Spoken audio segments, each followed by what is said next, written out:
Father, we thank you for this day, Lord, for the blessings you give us. We just thank you for this school system, Lord, all the children in it.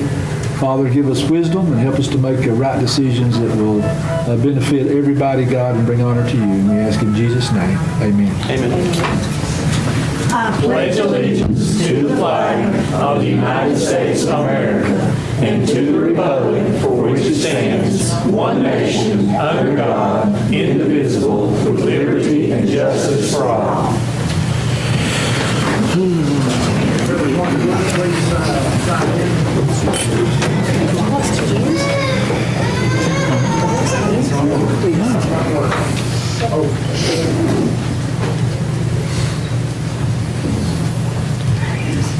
Mine's not working. It's beneficial.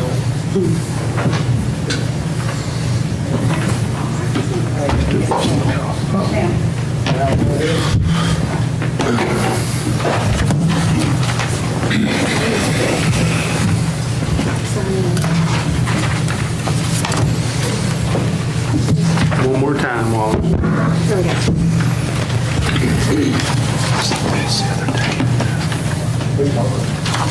Dane, present. Rhodes, present. Creedmoor, present. Fields, present. Goins, present. Heatherly, present. Lester, present. Morgan, present. Orrick, present. Rodney, present. Yeah. Before we get started, I would like to say, Mr. Orr, welcome back. Glad to see you back and help with everything. I want to thank the board for all the prayers.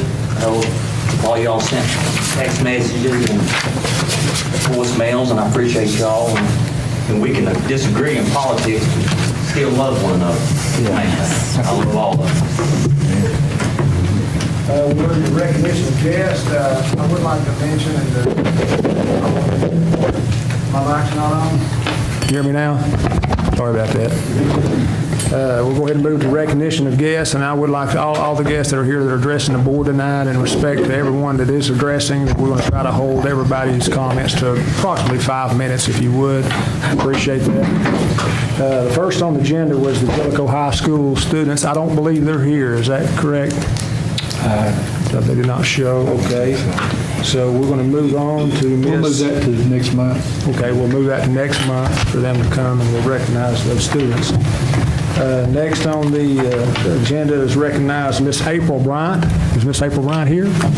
Okay, if you would, you can come up, and Dale, would you help her see if we can get Gail the microphone? Miss Bryant, welcome. Welcome to the board meeting. Okay. Is it on? It's on. Okay. As you said, my name is April Bryant. I'm here on behalf of my daughter and the other middle college students from Campbell County High School. As I'm only given 5 minutes, if you could please hold comments to the end, I would really appreciate it. I would like to get through all my points. My daughter is a high school student at the middle college program at Campbell County, as I stated. In May, she, along with 8 other students, will graduate with both a high school diploma and an associate's degree from Roane State. They are the first in this county's history to earn such an achievement. According to my daughter's corrected high school transcripts, her GPA of 4.5152 places her in the #1 spot in the graduating class of 2018. Initially, the high school had ranked her at number 333 with her current GPA.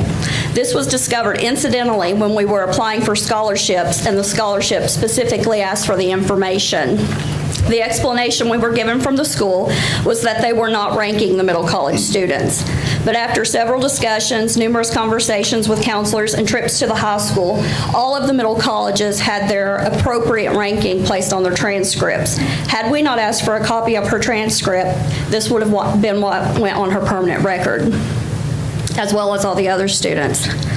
The high school has indicated that she or any other middle college student will not be ranked in the top 10 during the graduation ceremony. They will not be recognized with top academic performers. The reason given, quote, "sometimes life is unfair," end quote. Also, quote, "since they stayed at the high school, they get to be in the top 10," end quote.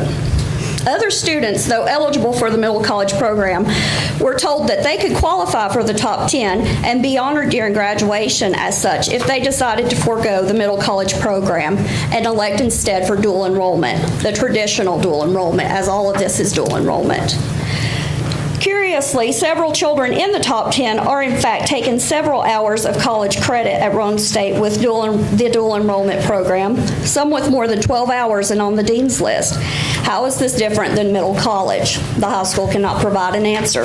I've given you copies out of the Roane State's student handbook that defines what it takes to be on the dean's list, which is more than 12 hours taken at Roane State per semester. And I've highlighted students that are in the current top 10 that are also on the dean's list at Roane State. I'm not here to ask you to take something away from another child in the way this has been taken from my daughter, but rather to ask that you give the title of top 10 to no one. Dissolve the top 10 and do away with this outdated nonsense. Adopt the Latin system or no system. File them alphabetically. Whatever you do, make it fair, because this is not fair, and I don't accept the answer of life is not fair. This is America, and you get what you've earned. I would like to end by saying, I will rest tonight knowing I've gave it all for my child and for the rest of these children. I'm sure the high school feels like they have won, but what did they win? They have taken something from my child, from all of these children, something they earned, and gave it to other people who did not earn it. I hope as they sit and watch the graduation ceremony, and they watch children fill in the spot that my daughter rightfully earned, they feel the weight of their decision. I hope that you feel the weight of this decision as well. This day can never be given back to these children. Further, I feel certain that the high school will move forward, continually isolating middle college while all the time dissuading others from joining the program with the promise that they too can be in the top 10. They can take as many college credits as they want, just don't take the name middle college student. Meanwhile, the children in this county fail to compete with their peers on a state or national level. We consistently rank as one of the worst school systems in the state. Our children are offered limited opportunities. Generation after generation of children are drowning in poverty. The counties around us are celebrating this program. What's our high school doing? They're seeking to destroy and dissuading children from entering the program. As elected officials, I feel like the community is owed an explanation as to why this is being allowed to continue. That's all my points. Okay, Ms. Brown, I greatly appreciate you coming and addressing the board, and I would like to say I do applaud all of these students that have chosen to go with this middle college program. And I know Ms. Fields, I would ask that she would continue to discuss this matter with our administration, with her administration, with the principals, and I know the policy committee is also reviewing the policies in this. And I'll give you all the policy that addresses that. And I would like to say thank you for putting this information together.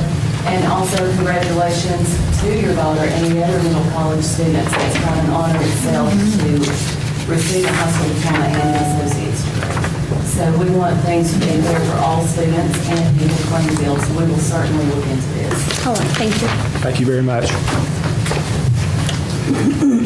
Okay, we're going to recognize a student, is Cassie Colmeyer. Is it Cassie? I hope I said that correctly. Cassie or Casey? Cassie. It's Cassie Colmeyer. And I think, Faye, you're going to recognize this young lady. I would like to ask Cassie and her family to come up front, please. This is one of the easiest jobs of being a school board member. I promise you, it's a pleasant job. Just line up across there, and it's fine. Cassie,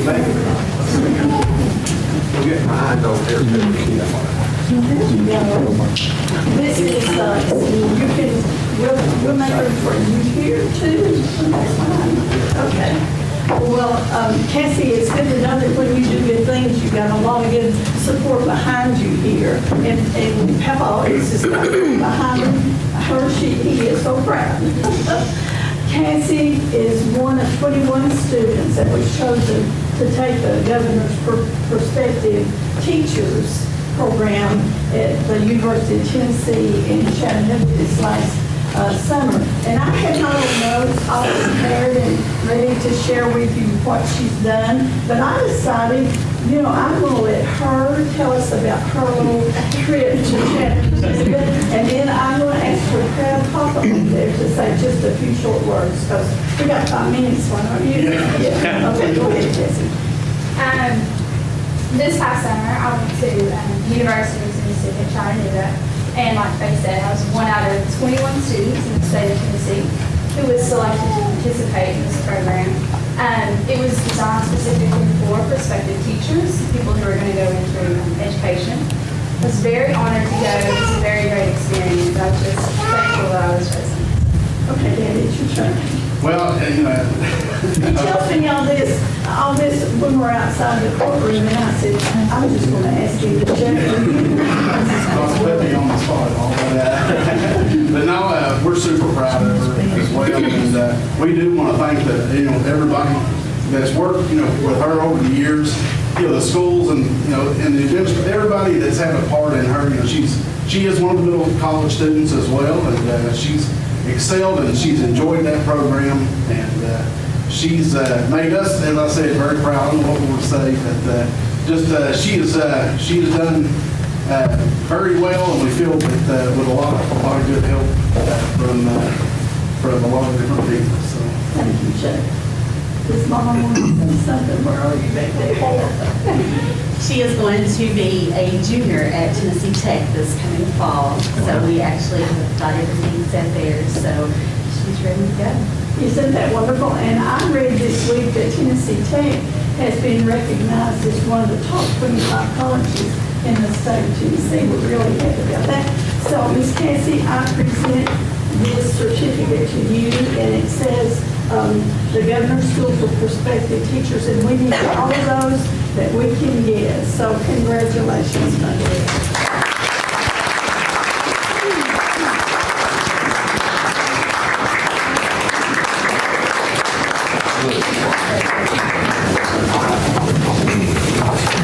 Cassie, on behalf of the entire board, we would like to say congratulations. That's a great honor, and Mom and Dad, you should be very proud of that young lady.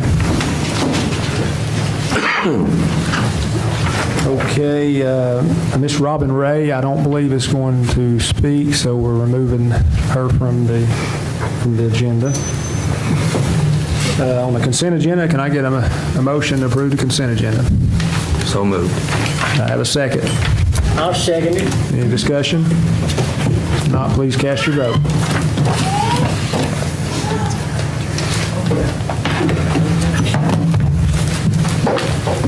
Mr. Wallace, anybody wish to change their vote?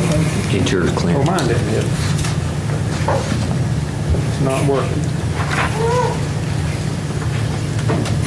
Well, mine's locked up now.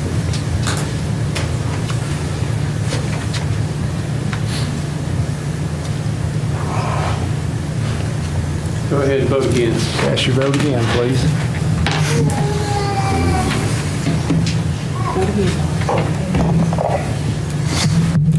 Okay, does anyone wish to change their vote? I'll show us the results. Bain, yes. Birch, yes. Creekmore, yes. Fields, yes. Goins, yes. Heatherly, yes. Lester, yes. Morgan, yes. Dorrick, yes. Ryder, yes. Motion passed. Okay. On the regular agenda, we're going to add an item to that. We're going to add to remove from the table the discussion and any action necessary on the track at Campbell County High School. So I would like to place that over, and we're going to move item 8A, change that to 8B, and then add 8A as removing what we tabled last month to the agenda. So with that, can I get a motion to approve the regular agenda? I make a motion, we approve the agenda. Okay, we have a motion. Do we have a second? I have a second. Any discussion? If not, please cast your vote.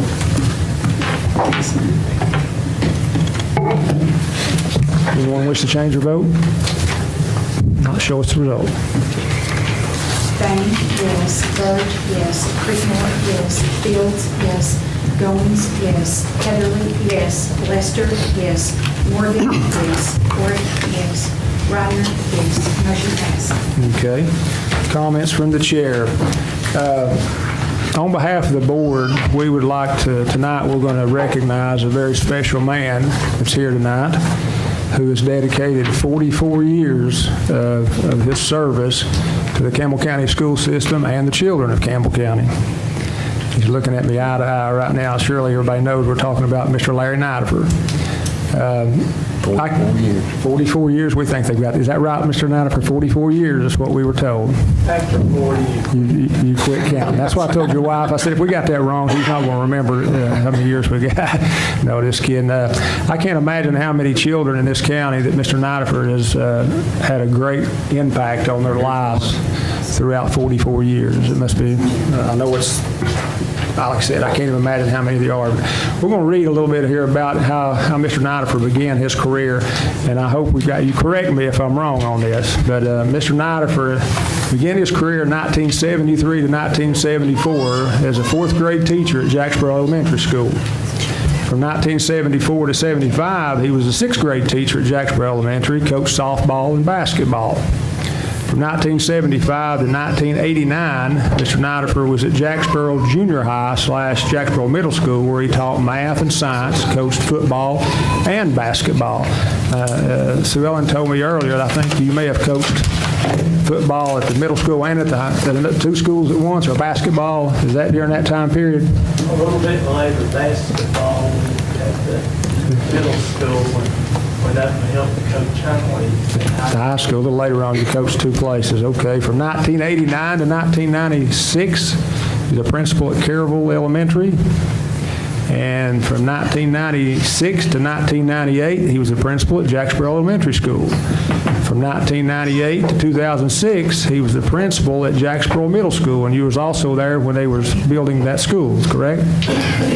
From 2006 to 2011, he was the Gear Up coordinator.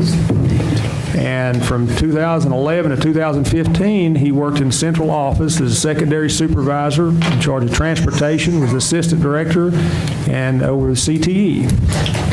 And from 2015 until March the 2nd of 2018, he was the acting director of schools for Campbell County. So I'd like for everyone to please join me in applauding Mr. Nideford for his dedication, his commitment for 44 years in the school system.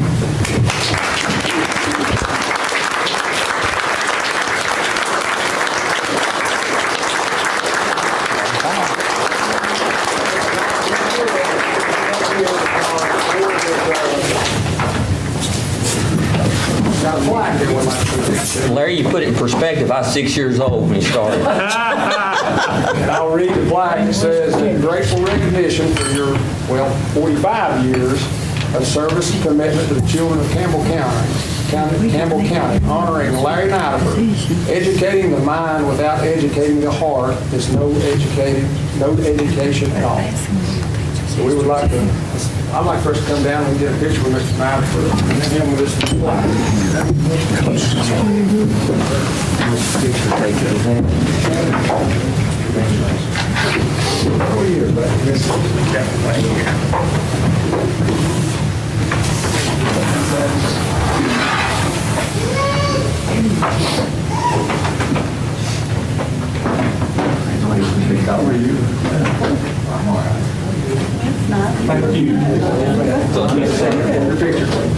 Good.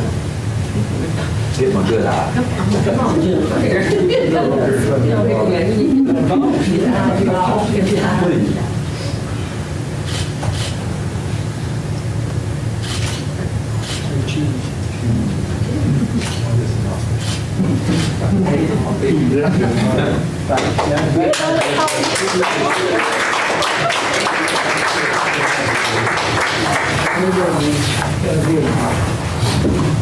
Hey, Larry, that boxes are over there. I'm sorry. If you want the box and the cover, it's right over here. We're good.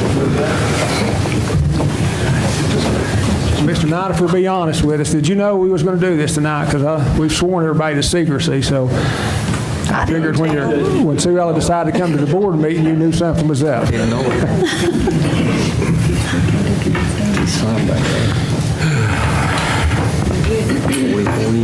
Okay, now we're going to move to Ms. Field, our Director's Monthly Report, or anything you'd like to share with the board. I would like to also say how much I appreciate Mr. Nideford. I have worked as a teacher under his principalship. He has been my supervisor. He has been my director, and he has also helped me transition during this process. So thank you, Mr. Nottifer. I appreciate you greatly. And I would also like to say that this is Public Schools Week. I would like to thank our custodians, our assistants, teachers, parents, bus drivers, cafeteria workers, everyone in the school system who helped make public education possible, because we all contribute to it, and I appreciate that. Also, I would like to say that Campbell County Board of Education, we are now members of the Rotary Club. We have a corporate membership.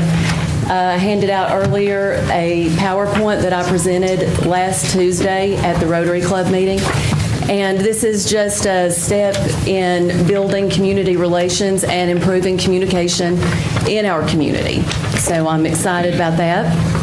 And I would also, at this time, like to introduce Miss Victoria Lawson, if she would please stand.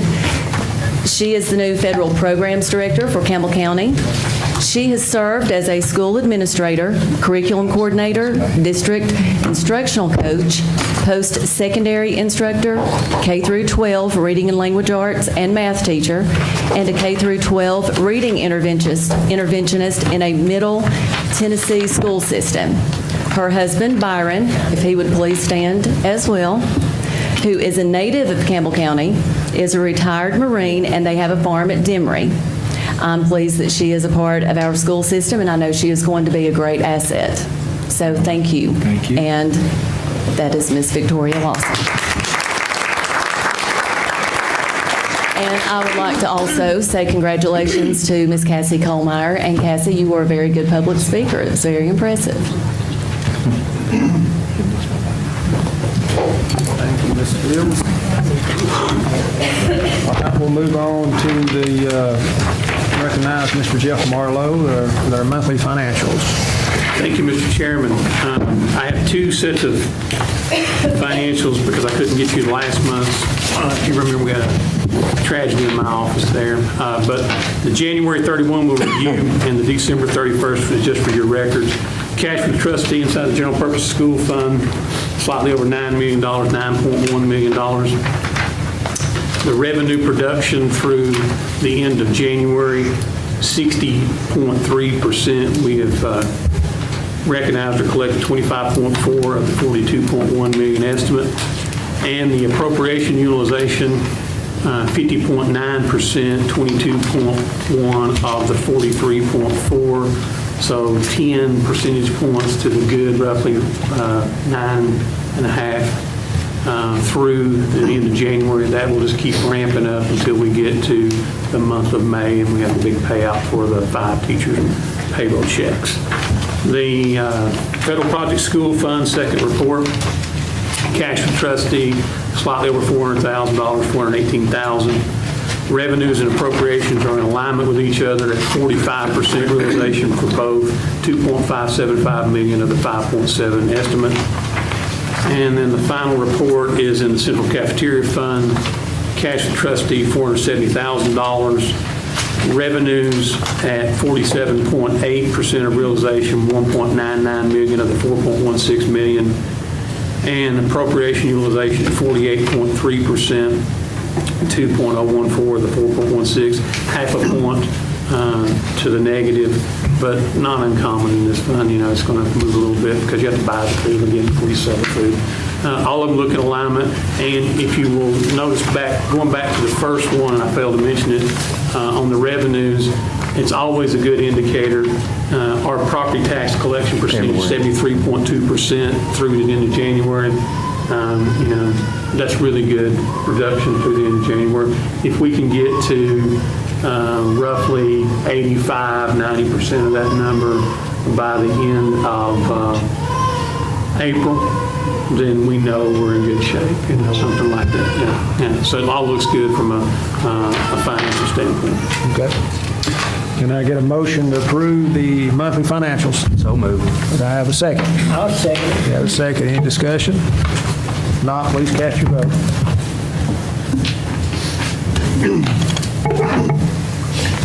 Anyone wish to change their vote? Not, show us the result. Bain, yes. Burge, yes. Creekmore, yes. Fields, yes. Goins, yes. Heatherly, yes. Lester, yes. Morgan, yes. Warwick, yes. Reimer, yes. Motion passed. Okay, I think we've got, what, 3 budget amendments, Mr. Marlowe? You That is wanna care correct. to go over Just those 3. real briefly? The first budget amendment deals with, and they're in your packet there, but the first one is with special ed relative to some transportation students at 2 schools. Grand total of $3,425 increase for contracted parents, decrease in maintenance of our equipment and other charges to balance the amendment. Second amendment is transfer personnel to the Homer Rutherford Learning Academy, which requires a realignment of funds. See an increase in the 71-150 category, which is the alternative school, and a decrease in regular instruction program 71-100, zero-sum net gain between those two.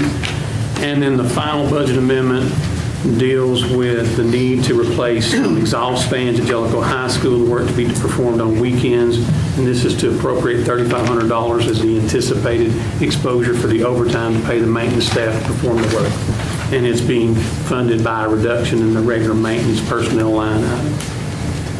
Does the board want to approve all 3 of these together? Okay, can I get a motion to approve resolution, well, all 3 budget amendments? I'll make that motion. Okay, we have a motion to approve all 3 budget amendments. Do I have a second? Second. Have a second. Any discussion? If not, please cast your vote.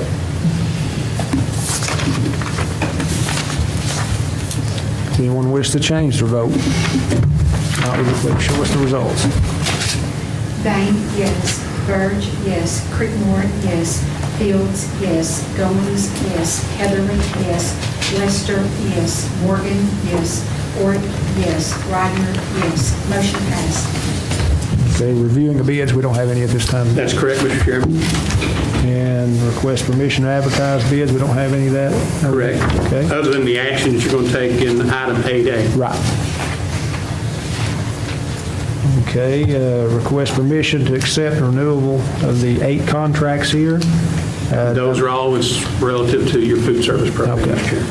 Okay, so I have a motion to approve to accept the renewal of the 8 contracts listed. I have a question. Are there any changes in the contracts since last year? No, ma'am. Okay. Motion approved. Okay, a motion. Do I have a second? Second the motion. I'll second it. I have a second. Is there any discussion? If not, please cast your vote.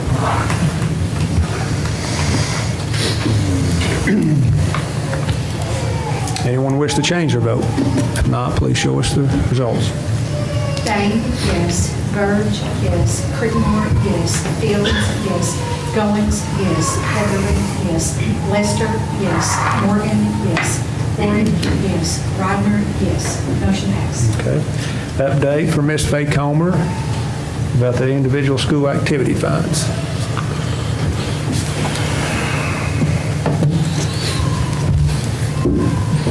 Would there be any questions? I don't have a question, Mr. Chairman, but I just want to thank Faye publicly for leading me through, giving me the ability to access these things online. I'm not very technical, and I've pestered her a lot, but Faye, we thank you for that. You do a good job. Great. Thank you. Thank you. Thank you, Faye.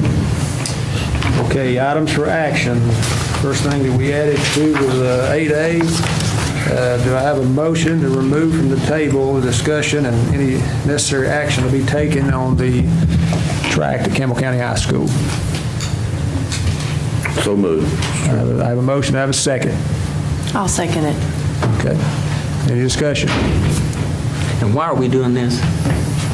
We tabled last month the discussion on the track to gather some more information. It came up whether we had the option of piggybacking or under that cooperative agreement with Knox County bids versus us bidding it out. So Mr. Nider has been gaining a lot of information from Knox County, so we tabled it and bring it back up. Okay, any further discussion? Please cast your vote.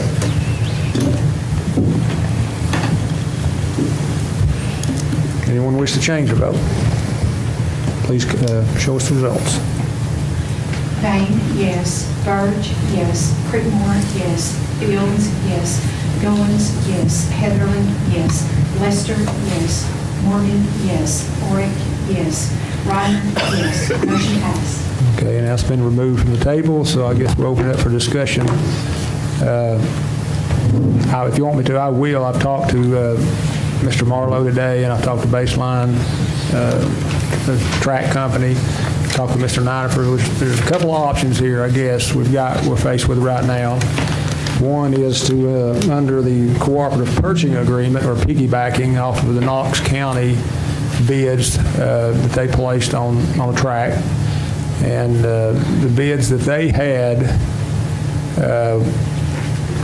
I think it was $34.29 a square yard. That equates to do our track, just the track, to remove the current rubber track, resurface the track, and put a new surface down. It'd be around $150,000 under that contract to piggyback off of that contract. Mr. Chairman? Yes. Before you proceed there, when our discussions with them last week, I forgot to mention to you earlier today, they told us that the price was also contingent upon whether or not the local provider, which would be Rogers Group, would meet the asphalt price within that quote that they provided. So it would float in this. It doesn't necessarily. Can they change that? Are they allowed to change that? I mean, if we're going off of a bid from Knox County? No, they're not allowed to change it, but they're not, is what they told us, they would not guarantee that the vendor would do it. So coming out here from the price they got over there may cause a change. I thought I'd mention that to you. I forgot to mention it to you earlier. I guess I talked to them today, and in my opinion, it very well could. Rogers Group's probably going to be the same one that did Knoxville did here as far as the paving. They've got a plant here. I don't know if the price would be any different. It may not. I agree. So with that said, that's the one option. Now, I guess the other option is if we choose to bid out the track, just a separate bid, which would be securing an architect to draft up all the bid specs and oversee it and do the contract administration and all of that. I think we got a price from them today, Jeff, was $7,500 turnkey. That's correct, Mr. Chairman. For Brady to do the architect, the cost of that. One thing that did come up, and I think Baseline, because it's been mentioned about moving the long jump. The long jump, I think he gave a price, and what was that again? $23,000, which would not be part, if we do the piggyback, it would not be part of that contract. So that becomes something separate that would have to be addressed if we chose to approve to move the long jump. Do we have a price on that? $23,000. And that was the question, I guess, does that have to be bid?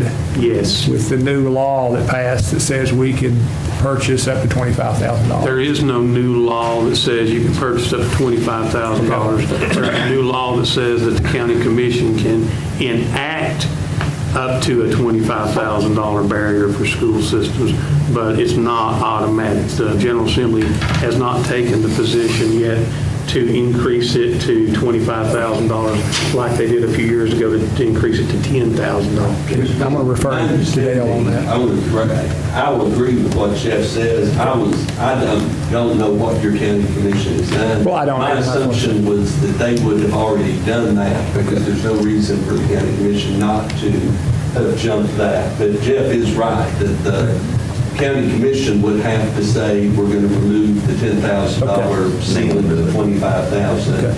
And when you asked me that question, I was just under the assumption That's fine. that they would have automatically done And it. I agree with that. So that presents, I guess, the question of what the board's pleasure on what we want to go with this. What else do they want to move besides the long jump? Is that the only thing? The high jump will have to be either moved or replaced because, you know, where the drainage issue there, it's sagging. The concrete has actually caved in one certain spot. So when I talked to Mr. Heatherly, if he's here, yeah, there he is, what we had talked about is, you know, if you try to save money and not replace, like move it to the other end, just kind of replace it, it'll have to be dug up and a new drain. Is that what we had talked about or something? part of the state, the field where the high jump is currently located, drains very poorly. We've always had an issue there with waves developing in our pit. The plan was, and what the request was by the coach from Campbell County High School was to move to the other end, basically come in and make a D formation at the very end of the track that would accommodate for a high jump, stretching location, and then move a long jump pit a little bit closer to the football field that would take care of all their jumping events on one end of the track, and then have all their throwing events on the other side of the track, is what Mr. Schaus has been asking. Well, if we're going to do that, I think we need to do the architect. If we're just going to do the track, we can piggyback Knox County, but, I mean, that's my thought. I don't know how everybody else feels.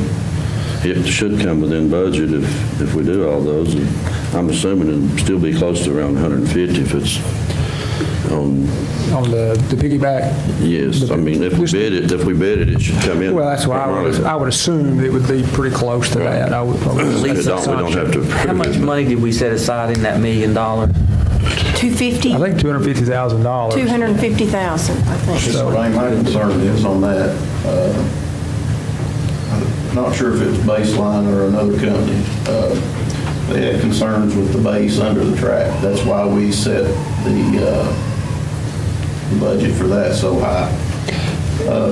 If they go in there and they take that base up, just for the top part of the track, right. And down on the high jump end, where Mr. Haley's talking about, there's a drainage issue. Right now, there's currently a crack about that wide all the way across, and you can see down into the sub base also. I'm just a little worried that, if we decide to do the 150 on it, that they're going to come back and say that we have to do some extra work on the base of the track before we can put that down. And in talking to Baseline today, I agree with what you're saying. I did talk to the Baseline representative, and he had looked at our track, and he said it appeared that track had been overlaid with asphalt like twice.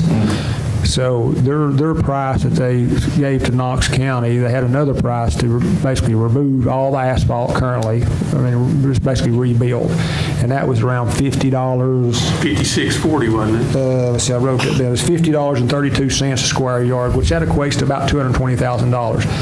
And I talked to him, his recommendation on that, he said if you went with the other price, it's basically taking the track rubber off and put a crack relief fabric down on the existing asphalt, and then just put another 1.5 inches asphalt, and then put a new rubber down. He said, it may prevent the cracks from reflecting up through and getting into the new surface, and it may not. He did mention if you chose to remove all the existing asphalt, you could create a drainage issue over at the field house because you'd be taking the elevation of the track down maybe 3 to 4 inches, and there's a drain over there or something. And he said that would have to be looked at. So that's a decision to make. He did mention a normal track, the rubber surface, the lifespan on it's about 10 years.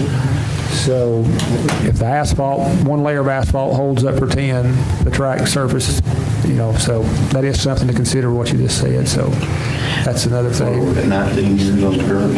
Yeah, it's been there a long time. Mr. Chairman, I don't understand a lot, or I don't understand anything about asphalt. But my concern is the safety of the children in the long run.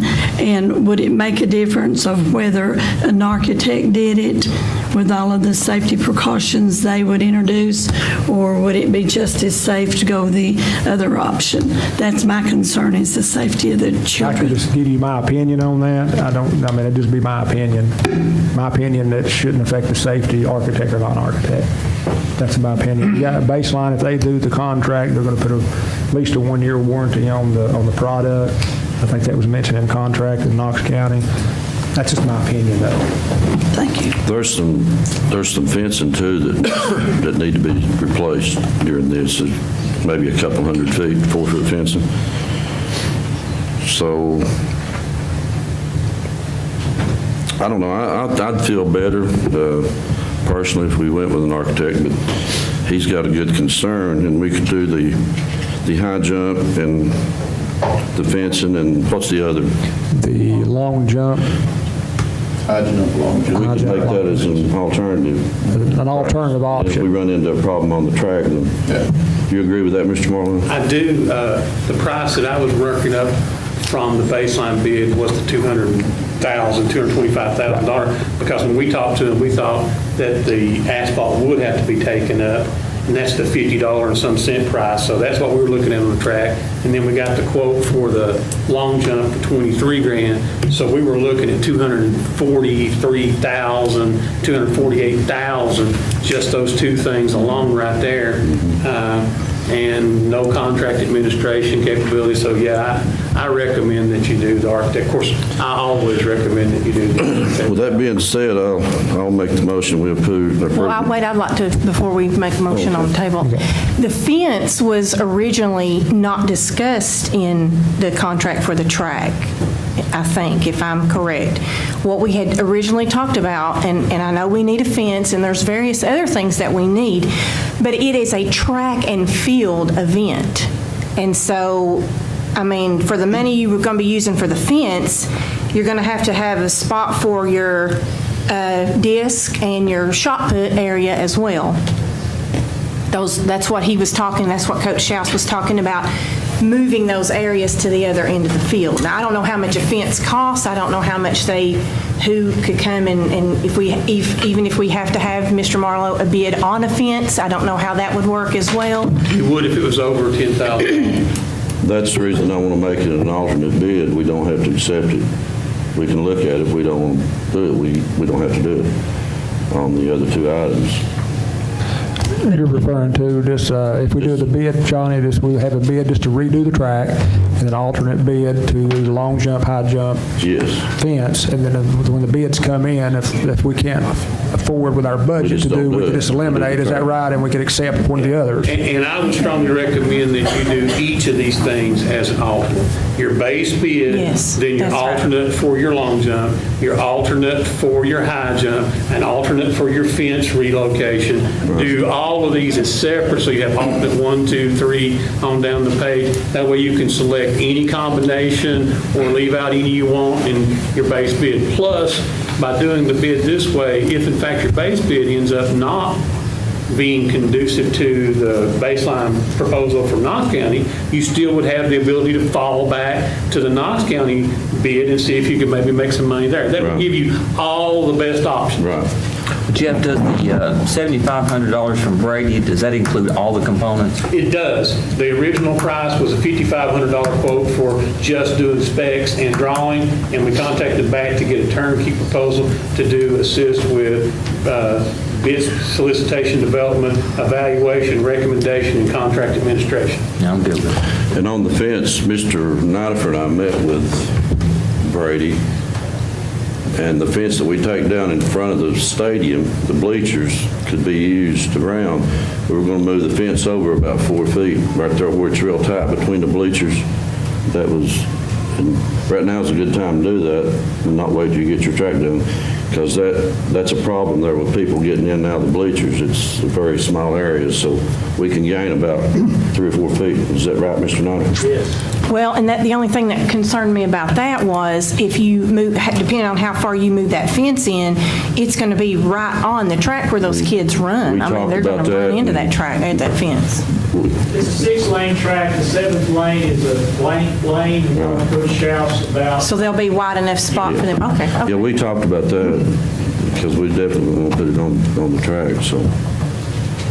So my motion is to go ahead with Michael Brady, not to exceed $7,500, do the base bid on the track, and make the alternate on the high jump, and the long jump and the fencing is an alternate bid. I second the motion. Yeah, we have a motion. I second the motion. We have a second on that, and any discussion? Mr. Chair, a couple of things to be aware of, that depending on what your long-term purpose with the PWSAA as far as to host regional, district, and sectional meets, you have to have the total package to be able to do a hosting of everything. And not necessarily, you can have like a track meet and not have some of the field events. We've got them, it's just an alter whether we want to move them or not. Just making sure you're aware Yes. of that. The second is, if you are going to change the footprint of an existing structure, and the track is actually considered a structure, I would recommend that you use the architect in that point. If you're just going to go back with what you already have, there's no problem. But as soon as you change the footprint, like I heard discussion about moving the jumping events to one side of the track, the code enforcement issue alone would be worth justifying having an architect there to make sure you're in code compliance, because you've now changed the existing footprint of the structure. And I don't know if you will get approval to move forward with construction without an architect on that. $50,000 barrier there, he's right. You know, it's like putting a roof on, you don't have any problem, but if you start redoing it, you got a $50,000 barrier to have an architect by state law. I agree. Right, and we were aware that, none of this may even can be moved. I mean, some of this stuff, like you said, it's the basic footprint.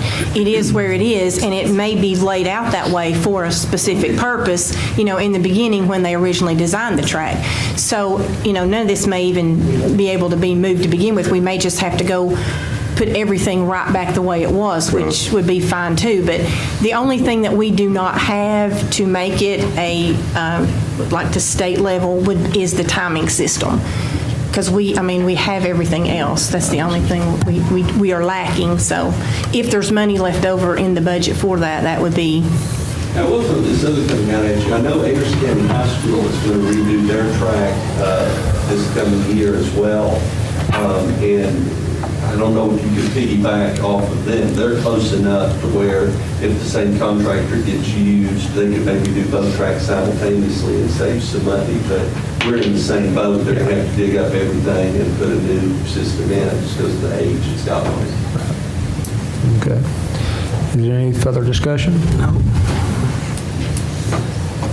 Not? Please cast your vote.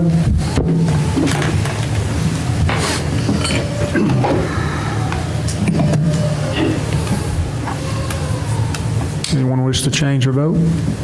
Not, show us the results. Bain, yes. Burge, yes. Crickmore, yes. Fields, yes. Goins, yes. Heatherly, yes.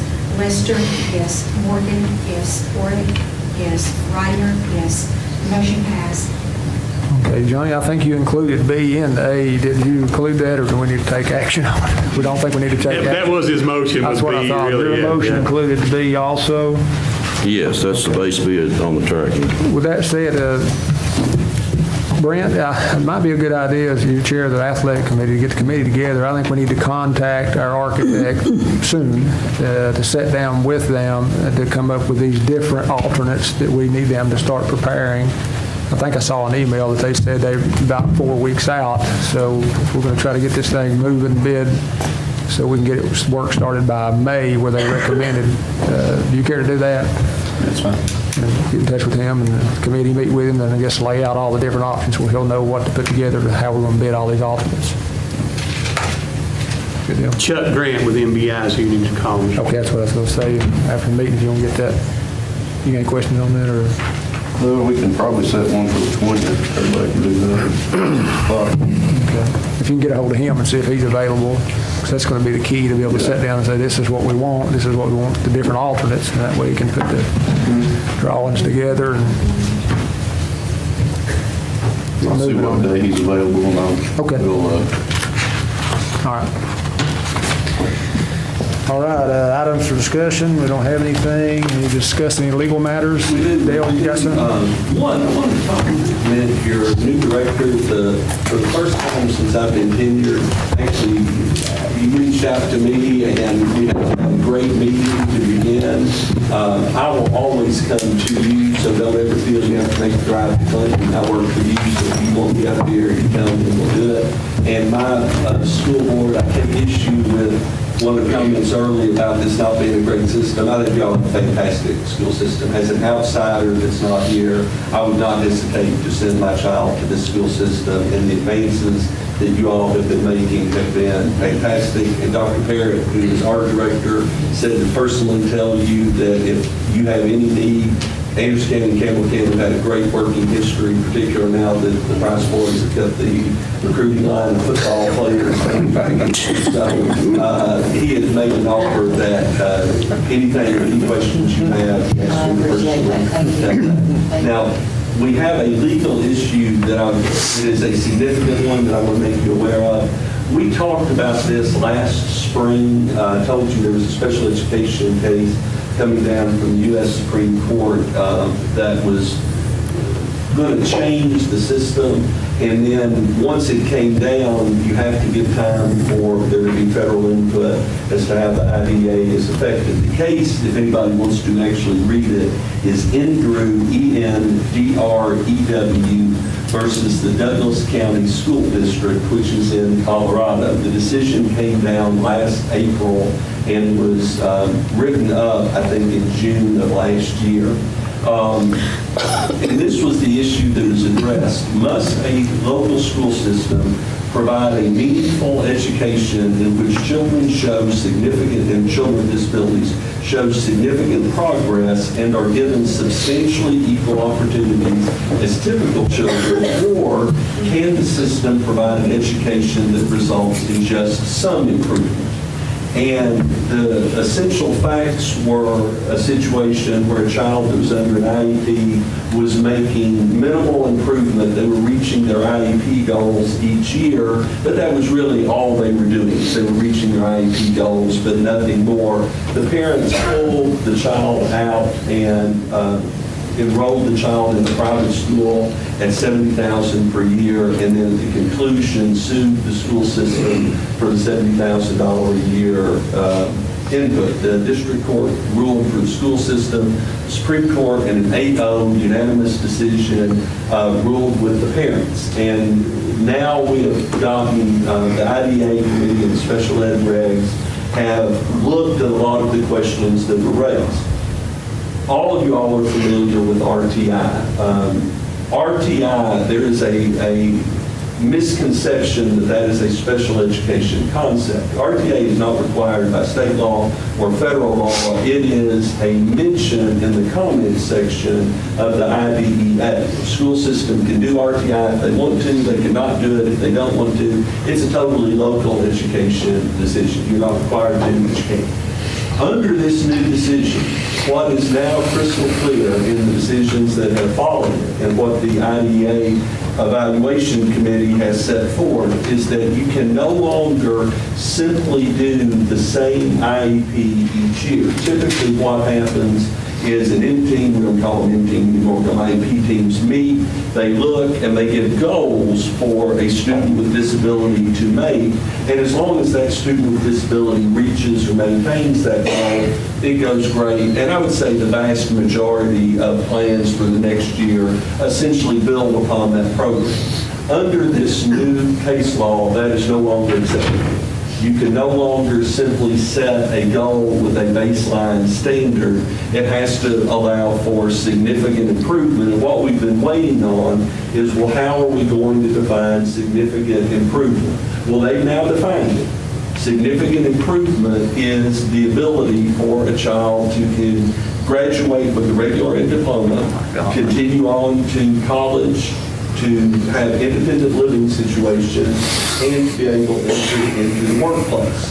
And if the school system does not have those three plans in place at the time that the IEP is entered into, the parent does not have to wait until a year goes by and the child just meets the requirements of the IEP without making substantial progress. They have the ability to disenroll their child from the school system and go to a different system, and it sends you the bill. And since it's a federal mandate through IDA, it'll have to come out of your general purpose fund that would come through.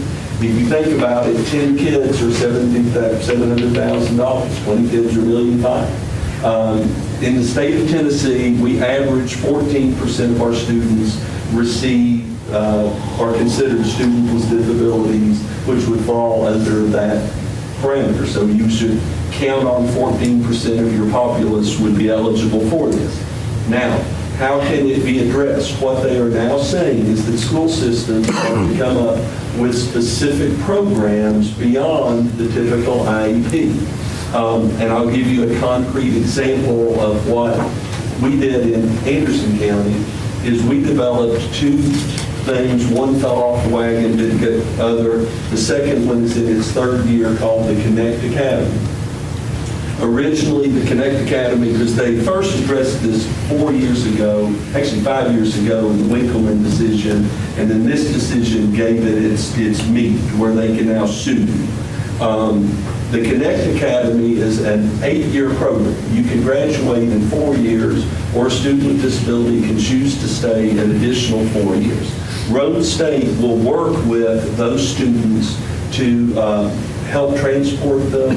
You can actually provide college-level instruction while those students are still Campbell County system students. Now, up until this decision, if you did that, and that's your student with a disability chose to stay one of those extra 4 years, then that affected your graduation rate because they did not graduate with their peer class.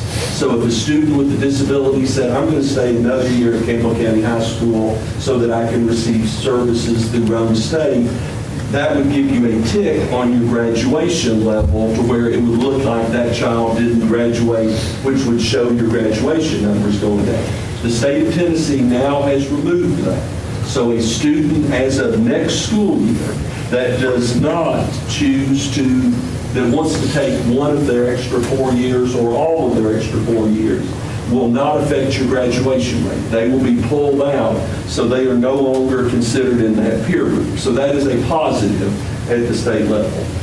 The biggest negative is you're going to have to develop a program that is going to do all three of those things. Okay, and it's going to have to be a system-wide program. Your numbers, and Ms. Campbell will probably know better, I think are actually around 13%. I think you're a little under the state average. She does a pretty good job of keeping track of those numbers, but you all do not have an abnormally high number of students with disabilities. You're fine at the elementary school level. There's nothing that you're going to need to do, but you are going to have to come up with, and I would say by the beginning of next school year to be safe, a new program that you're going to have to offer to these parents. At every IEP team meeting, they're going to have a middle school program and a high school program offered. Examples that I pulled that certain school systems are doing, there is an independent living program where 3 days a week the children will live independently with Campbell County employees, where you'll have a group home type situation. This would be for the students that have chosen to stay beyond their 4th year, their 5th, 6th, 7th, 8th year of school, and you get federal funding for this. This is not an unfunded mandate. You can get federal funding for these programs and for these students. But they will do an independent living situation for like Tuesday, Wednesday, and Thursday, or over the weekend to where they have a group home situation. They are offering grants for driver-assisted automobiles, because one of the big things that holds students with disabilities back are mobility issues of being able to get to and from a job or a work program. So they are providing grant money. Tennessee now recognizes driverless cars. So someone with a disability can program in to get to the Walmart so that they can have a job program. But it needs to be a comprehensive program. I would not throw this off for special ed to develop, because it won't ever get done. It needs to be a comprehensive school-wide program with buy-in from either Rome State, and Rome State would be your natural, or TDAC would be another one that you can be a natural progression with, because you're going to have stakeholders that do this. The penalty is now a real penalty. Based on what we are seeing, I think in Tennessee, I want to say they told us 100 and something students have already been pulled out and are seeking compensation from the school system. you are now required, and you've technically always been required to transport to other systems. So that if, let's say, you cannot provide the service here and a service was provided in Scott County or Anderson County, federal money is available for you to transport those students to that county, and then you can go bring them back. We have 22 special ed buses in Anderson County that take to Knox County, that take to TDAC, that take to Roan State. But the day is now here. So we talked about this last year. The language came back in February of this year, and they have not given a specific timetable, but I think to be safe, I would try to have a program in place next year. I don't know if that's realistically doable because of your budget situation. I think if you are in the process of doing it, you could get a waiver and then just deal with it. If a situation comes up with a parent of a student with a disability, just deal with that as a one-on-one situation at that time and make them available for services. Pella City State, Roan State, TDAC are all three offering programs that will help satisfy this requirement. It's going to require extra staffing. It's going to require a creation of probably a coordinator's position. I don't know if it would be a director's position, but for sure a coordinator that's going to monitor your IEPs. You're now required to bring the student with a disability to participate in the IEP process. But the big thing as a board to know is if you do not have a plan that will go show significant progress, it's not just meeting the benchmark goal anymore. It has to be significant process, and what's going to get you is the ACT test. The ACT test is going to be the thing that comes back and bites you because they'll look at that ACT test and they'll say, wait a minute, this kid scored a 6 on an ACT. You now, can't meet the minimum process to graduate. TSBA, I disagree with TSBA on a lot of stuff, and they have proposed a policy, there's no offense to my beloved thing, but they have proposed a policy that I have some calls into their attorneys that was proposed before we got this additional information about going back to special ed diplomas. You do not need to go back to a special ed diploma. If you go back, and I voted to get, our system just voted to do it, and I was the sole dissenting vote to vote no. If you go back to a special ed diploma, I think you are opening the door to say, look, you've already now acknowledged that my student doesn't have the ability to go and get a regular ed diploma. If you put them on the special ed diploma track, and I'm pulling my kid out. And, our system is, not as good as you all are sometimes about listening, and they just kind of blew through it. But this is real. And this is something that I think you need.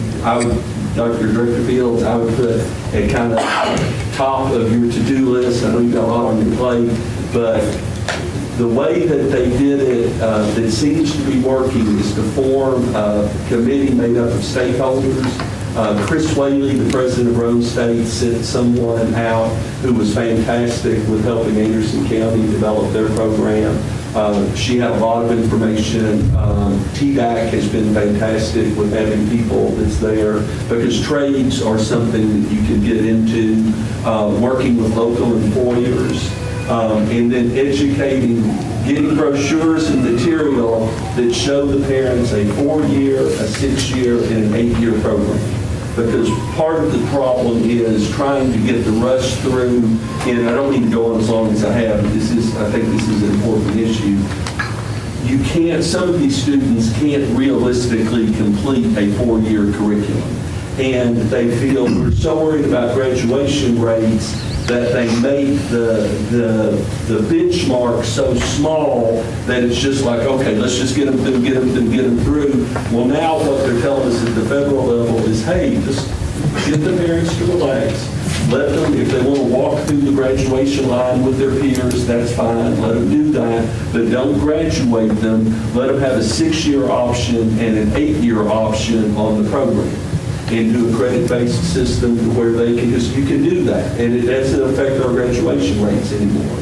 but getting community input to where you can actually say, this is what we have if you're challenged. But it is now real. We thought we were going to have this information last summer in typical federal fashion. It didn't get done. A lot of stuff's going on at the federal level, and Ms. DeVos has not put this at the head of the game, but the federal courts have put it at the head of the game for her, and we now know what is required. So if you have any questions, I'm up for questions. Yeah, those additional 2 or 4 years, they fund those years, correct? It's actually better for you. If a special ed student is given they're given 4 additional years to graduate, you get extra funding for a special needs student. So if a student stays, then you get the funding for that student. So, for example, in Anderson County, we have a little bit higher than the state average of special needs students. We run about 15.4%. Well, we have calculated out that if 50 students stay out of a class each year, which would be a low number, okay? Because we have 7,000 students, you figure 1,600 of them are students with disabilities.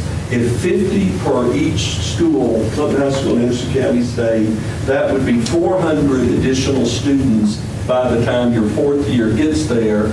They would average $13,000 per student per funding at the federal level that you would get. So multiply 13,000 by 400, and you would have that extra pot of money by the time you get to the 4th year where you could really do anything with it. That's a substantial chunk because they're not going to be there full time. You're not going to have to add any additional teachers. Your first 2 years are going to be rough funding.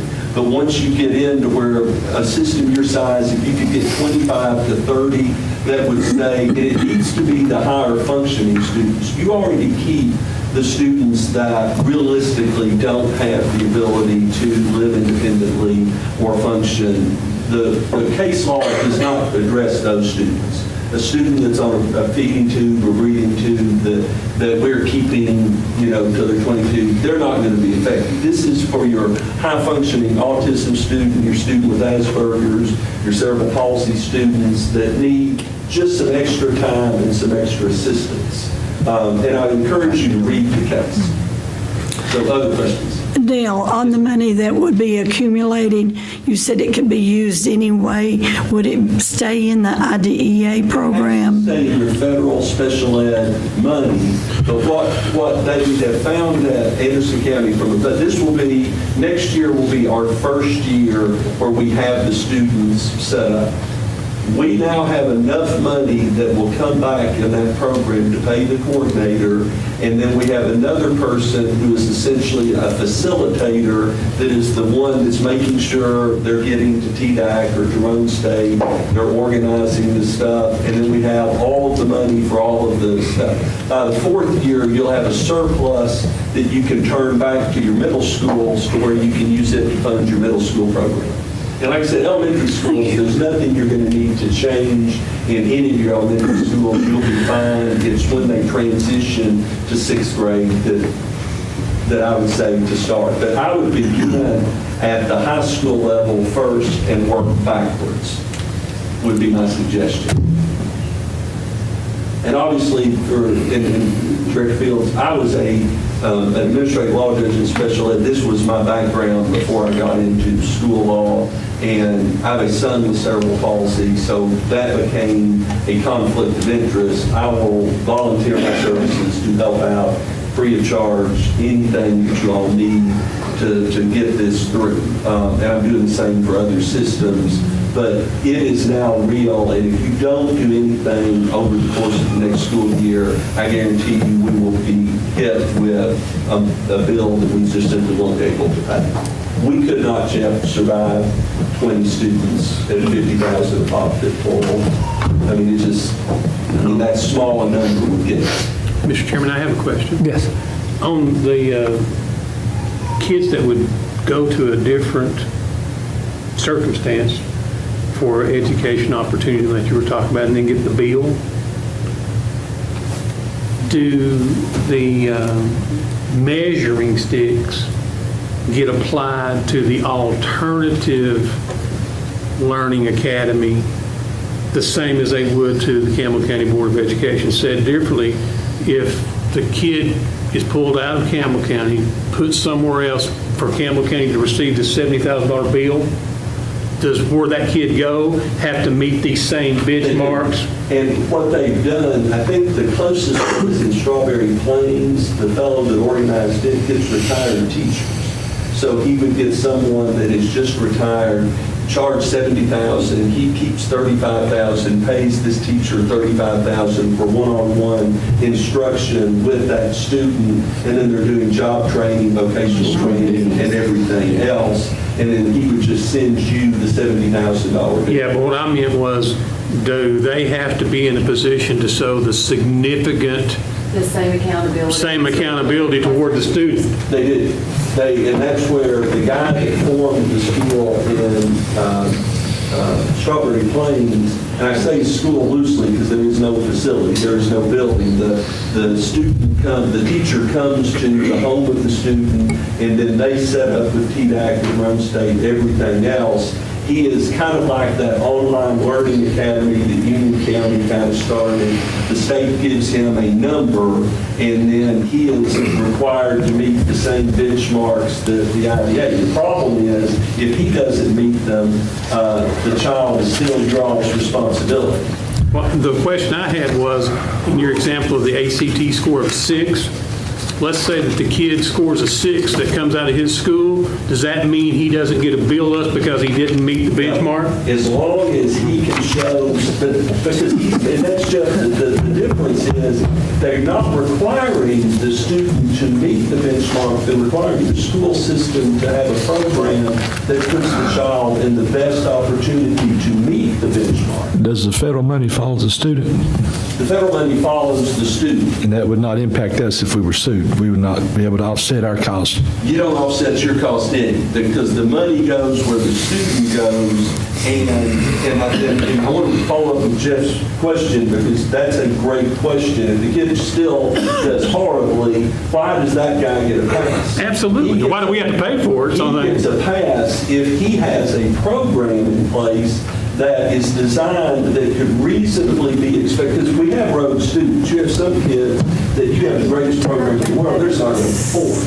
But he has a program in place to where he can sit down and goes, now, if the student meets this objective, does this, this, and this, then he should be able to obtain independent living, a job, and continued education. Right now, we do not have a program in place to where if a parent said, today, I want to you show me on paper what's going to happen if I enroll my first grader, what's going to take me through 12, we don't have a program. So they don't have to wait on us to fail. They can take them to some place that has the program. Does that make sense? Yeah, even if that program they're going to also fails. Well, no, it would be the child that would fail because the program has to meet the state muster, or the federal muster. They would look and they would, an administrative law judge would look at it and they would say, what do you have? So if Campbell County had a program that met these guidelines, even if it produced failure, would that mean we succeed? It would mean that you have complied with the federal law to where you now, if you develop a real program. Right. Yeah, if you've got TDAC and Rome State here, and you've got this stuff, and the kids are showing significant improvement. Obviously, if the kids are still not showing significant program, or significant improvement after 3 or 4 years, the ALJ is going to step in and say, your program is not a good program. You're going to have to come up with a different program. Okay. To give you a real, because we're not allowed to discuss students with disabilities specifically, but I can discuss my son. He went from being to where he would never be able to read or write. Okay, his assessment as he entered elementary school was he won't be able to walk, won't be able to live independently, can't read, can't write. He showed through the Connect Academy a 5-year jump in reading comprehension level in 1 year based on what they did through the Connect Academy. The change in the program was his English was broken down into smaller components to where we do like we might go a year and they never have English. He has English year round, but smaller blocks of it. He completed Algebra 2. He will have sufficient credits to get a regular ed diploma this year but it took a lot of work to come up with an individual program that could fit his needs. They do like little mini slivers, so some of his classes are 15 minutes in length. So, but at the beginning, the goal is to show and demonstrate intent. A program that would work. Yeah, intent, and then the backside of that would be an evaluation after is it working, and if in fact it's not, change the program to a different intent. And Faye will tell you along those lines, under the new guidelines that the state has just come out, students with disabilities are now one of your evaluation models or your benchmarks. They will now look at your students with disabilities under reading and mathematics. And there's an organization called Great Schools that is a not-for-profit organization that evaluates every school in Campbell County. And they do a specific evaluation for students with disabilities. And I can pull, as a parent, any school that's in your system and see what state benchmarks you are meeting. I do that all across the nation. So before, we didn't evaluate students with disabilities. They were just left off of the numbers. Now, the state is going to be evaluating you each year, beginning next year, on the progress that your students with disabilities are making, just like they do your other stuff. Final question, Mr. Chairman. Can that be achieved by contract with an outside party as opposed to doing it internal to the school system? Yes. Originally, when the Connect Academy was formed, it was formed with the idea to be a regional facility. And what happened is the school system bought because they were we got Oak Ridge High School wanted us to take all of their students. Union County wanted us to take all of their students, and we had like 500 requests from Knox County. And there's a federal law that says you cannot go over a certain number of students with disabilities in any one building. If you hit over 40, I think 40% is the benchmark number, then that's now not allowed by law. So Anderson County bought. But you could, and Ms. Campbell and I had actually talked about this 3 or 4 years ago, if you had, say, 25 high-functioning students that you wanted to send, you could bus them to the Connect Academy, and that would be considered compliance. Now, you would lose the federal and state funding for those, so it would affect your average daily attendance and AD money. But the offset would be negligible, like Steve was talking about, let the money chase the kid. It is. Yeah. And the one benefit you have is Anderson County is logistically close enough to do it. My preference, though, would be to develop your own program, because you are going to get some parents that are going to balk, and you get into Steve and Crystal's area, now you get into a travel component to where it's almost too far logistically for them to go. Same question said differently then. If you can't take them to the facility, can you do a contract with a guy like you were talking about a minute ago, and he actually brings his contracted teacher to the kid, and Campbell County pays it that way? That would be cost prohibitive. You could, but that would be a backbreaker. You're not going to get enough. Now, but I'm talking about if you just had one that you had to facilitate in the Jellicoe area, let's say. In theory, do that now here. I mean, you can do. That's no different than having a homebound teacher that comes in. I don't know if you could get away with doing that with a high-functioning student. I think you could do that for a student that had difficulty leaving the house. But I think if I were the parent and that was the suggestion that was given to me, because you lose this case actually talks about the socialization component of you want them in a regular ed classroom because there's peer-on-peer learning. I think you're asking for a lawsuit to do that. Okay. And I know this, everybody anytime money comes up, it becomes an issue that people get tense with, but this is something we're going to be required to do. And I think at the end of the day, we came out, I don't know if we spent any money. I think, by the end of the day, it balanced itself out because what we did is we reassessed students to get multiple services, because the more assessments they get, the more federal money they were entitled to.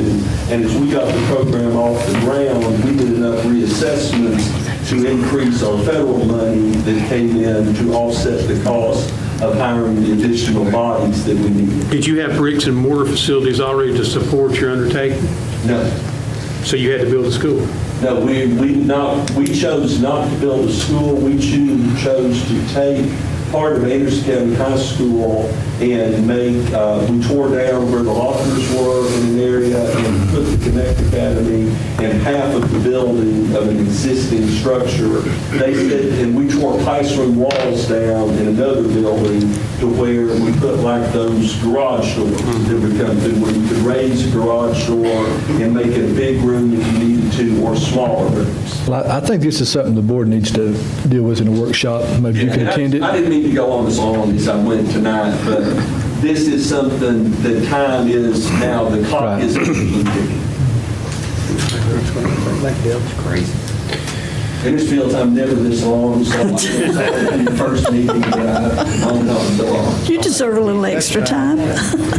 Okay, recognize board members. Mr. Morgan, do you have anything? Ms. Creekmore? No. Okay. Always have something. First of all, I would like to thank everybody in the audience for being here tonight. You came because you were interested in education. I appreciate our central office staff that's here, and I would like to say welcome to Miss Tori in our central office. The other thing is, on April the 14th, we are going to have a school board retreat. It's going to be at the La Follette Country Club, and you will get credit for our required training module. We're going to do planning a joint adventure, and it's going to be a great opportunity to sit down with Ms. Fields and make some plans, long-range and short-range plans. And Tammy Grissom, everybody loves Tammy, is going to come lead the conference. And the last thing is, this is March. Our school year started in January, and you will have until July to get your boardmanship levels in and work on that. I want to help anybody. I've already got a lunch date with Brent Lester and Lisa Fields to bring them up to date on their transcripts. I'll be glad to get everybody's transcripts and go over that and get our boardsmanship levels up. And Anderson County has a great track record with their boardmanship levels. I appreciate that. And Jennifer, we're so glad that you're our new director. We look forward to working with you. And Johnny, you will be a level 5 come November the 4th. Already am. You already are, but you got to do your portfolio, and we'll work on that. Hey, what time's the retreat? It's at 9 o'clock till 4 o'clock, and Miss Vicki will provide good food as always, and we're looking forward to it. Only thing I have is, as we start moving dirt up at the high school, we need to keep in mind those meters. We're still having some significant water leaks up there. Are you still monitoring? Oh, every month, Mike. Okay. Significant. That's all I have. Mr. Byrd, I don't have anything else. Yeah, I've got something probably that we need to be talking about every board meeting, and that's school safety. I've had some concerns from calls from people that I know in years past, Mr. Orr probably remember, and Ms. Headley, we had an SRO committee, and we had, I think, an officer at the time would come to the board and present the board, because a lot of this stuff that's going on in the schools, I mean, we don't know. I'm not at the schools that much, and I think if there's anything that we can do to prevent a tragedy, then we need to be talking about that. And one of the concerns I have is, from a citizen, is that the fact that our SROs are traffic cops of the morning and the evening. And I don't know if that's true. I just want to make the public aware and make Ms. Fields aware that, it needs to be checked out. If that's the case, then as a board, we need to sit down and whatever it takes to remedy that situation. I feel like they need to be, where the kids are coming in. And we made, significant grounds on, and I know Mr. Nidifer now at Valley View, is that corrected there on the door that, and far as Mr. Heatherly and Miss Lay, do we have somebody assigned, like making sure that doors are being locked and not being opened, or what are we doing on that? Yes, I talked to pretty much most of the 5 principals in the last week, and they are constantly going around checking them, and if they are, tilted in any way, they're pulling them, their SROs are also helping in with that, so they are making sure the doors are locked, and even to the point of some classrooms that haven't been using keys previously, they're now locking all classrooms. And in your elementary level, who's responsible if they find doors open in the shop area or like at the high school, Mr. Heatherly? Is there anybody that's responsible that is anybody getting written up, I guess, or what are we doing on that?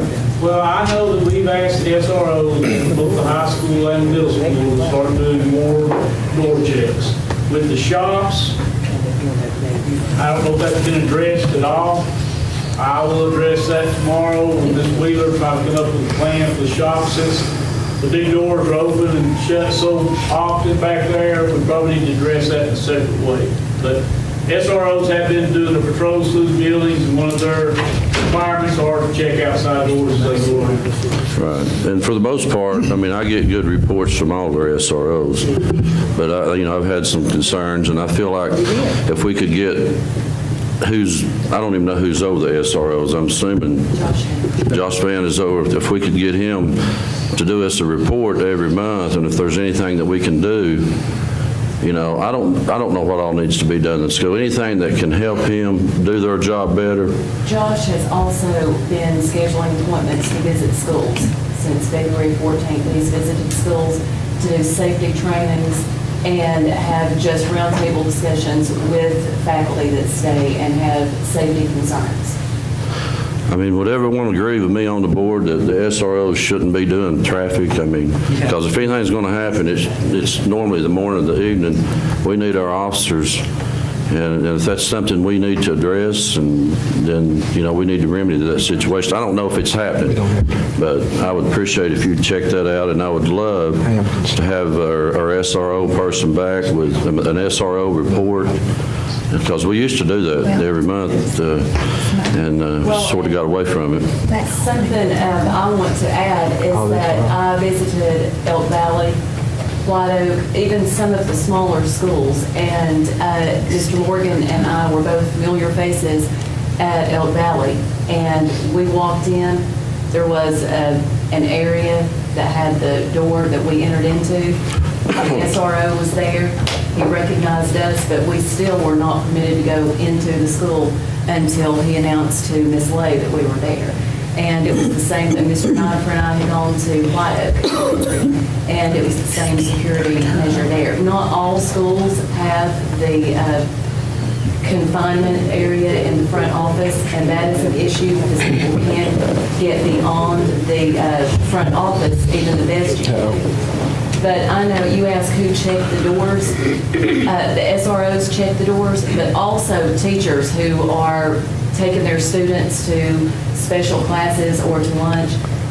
I know they notice if the door is open because several times, they may have said one was left open or a rock had been placed in it when a teacher was taking their class out to recess, and we constantly address that. And of course, it gets lax a little bit. People become comfortable and complacent, and then we end up having a tragedy. Right. And I had just received a report from Administrative Digest, and it said that, this went out last week, schools nationwide have received 756 copycat threats since February 14th. And it's tracked an average of 73 threats and incidents each day across schools throughout the country in 3 weeks. So anytime there is a safety issue that is publicized, we crack down in the schools because we see, even in this county, a rise in threats and concerns among parents and teachers and students. What hours are the SROs at school? I mean, like after-school programs, those kind of things, or, They're not there during after-school programs. so they're there from 8 to? I know Jacksboro Middle School has their SRO is also a police officer, and he does traffic in the mornings and in the evenings. So he comes in the school at 8 o'clock, 8 a.m., and he leaves at 2:30 to go do traffic duty.